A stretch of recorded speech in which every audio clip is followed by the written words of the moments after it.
Hello everyone, welcome back to my channel. ఈరోజు వీడియోలో పచ్చిమిర్చి ఆవకాయ మరియు బంగాళదుంప ఆవకాయ ఎలా ప్రిపేర్ చేసుకోవాలో చూసేద్దాం.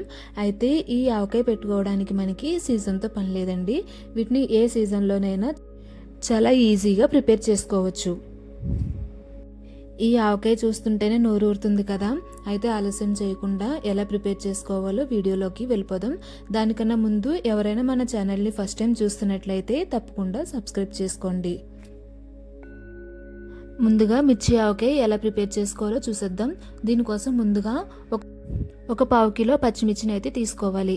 వాటిని ముందుగా బాగా కడుక్కుని ఆరనిచ్చిన తర్వాత ఆ వీడియోలో చూపిస్తున్న విధంగా ముచ్చుకులను అయితే తీసుకోవాలి.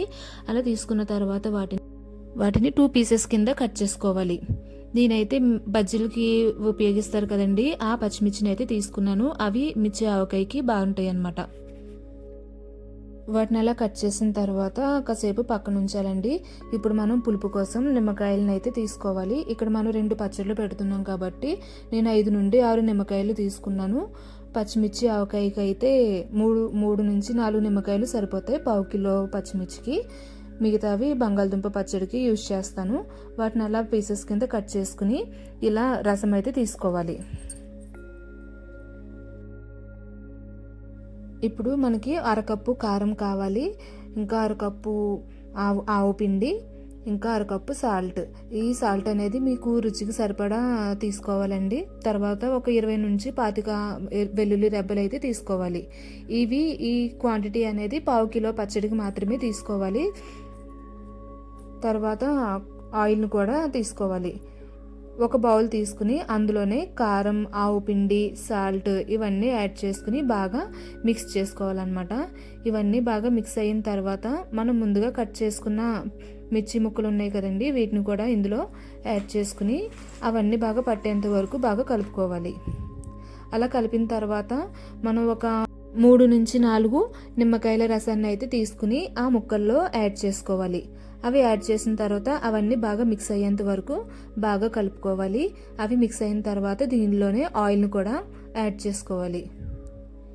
ఆయిల్ యాడ్ చేశాక వెల్లుల్లి రెబ్బలను కూడా యాడ్ చేసుకుని బాగా కలుపుకోవాలండి. ఇవన్నీ బాగా మిక్స్ అయిన తర్వాత మూత పెట్టేసి ఒక 24 అవర్స్ నుంచి 48 అవర్స్ వరకు మూత పెట్టేసి ఉంచేయాలి. అలా ఉంచితేనే మనకి ఆ నిమ్మరసం అనేది పచ్చిమిర్చికి బాగా పట్టి కారం పోయి వాటికి పులుపు అనేది అందుతుందన్నమాట.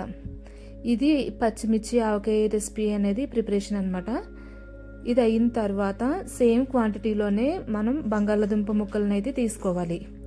ఇవి పచ్చి బంగాళదుంప ముక్కలేనండి. వీటిని కూడా బాగా కడుక్కుని ఆరనిచ్చిన తర్వాత ఇలా తీసుకోవాలి. మనకి ఉప్పు, కారం, ఆవు పిండి ఇవన్నీ ఉన్నాయి కదా, అవి కూడా మనం సేమ్ క్వాంటిటీలోనే తీసుకోవాలి. అవి కలిపిన తర్వాత ఈ స్పైసెస్ అన్నీ బాగా మిక్స్ అయ్యేంత వరకు బాగా మిక్స్ చేసుకుని సేమ్ అలాగే నిమ్మరసాన్ని కూడా యాడ్ చేసుకోవాలి. ఇందులో ఈ నిమ్మరసం యాడ్ చేయడం వల్ల మనకి ఈ బంగాళదుంపలు అనేవి పచ్చిదనం పోయి వాటికి పులుపు బాగా పడుతుంది. ఇవి కూడా పులుపులుగా చాలా బాగుంటాయండి. ఒకసారి ట్రై చేసి చూడండి. కానీ మనకి బంగాళదుంప ఆవకాయ అనేది ఎక్కువ రోజులు నిలువ ఉండదు కాబట్టి తక్కువ క్వాంటిటీలోనే పెట్టుకుంటే మంచిది. ఇవి వారం రోజుల కన్నా ఎక్కువ నిలువ ఉండదు అనమాట. ఇది కూడా ఈ పచ్చడి బాగా ఊరడానికి 2 రోజుల సమయం అయితే పడుతుందండి. ఈ ముక్కలన్నీ పులుపు బాగా లాక్కోవాలి కదా, సో మనకి 2 డేస్ టైం అయితే పడుతుంది. మూత పెట్టేసి ఈ 2 కూడా 2 రోజులు బాగా ఊరనివ్వాలి. అంతేనండి, మిర్చి ఆవకాయ, ఆలు ఆవకాయ ప్రాసెస్ అయితే ఇదన్నమాట.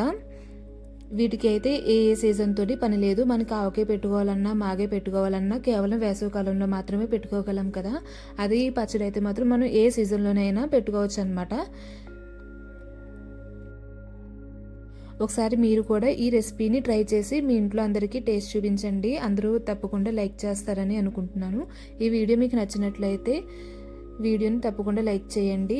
మీ ఫ్రెండ్స్ అండ్ ఫ్యామిలీకి కూడా షేర్ చేయండి. ఎవరైనా ఫస్ట్ టైం మన ఛానల్ని చూస్తున్నట్లయితే తప్పకుండా సబ్స్క్రైబ్ చేసుకోండి. పక్కన ఉన్న బెల్ ఐకాన్ని కూడా ప్రెస్ చేయండి. మీరు కూడా ఈ పచ్చళ్ళు ట్రై చేసిన తర్వాత ఎలా వచ్చిందో కమెంట్స్లో నాకు తెలియచేయండి. Thanks for watching.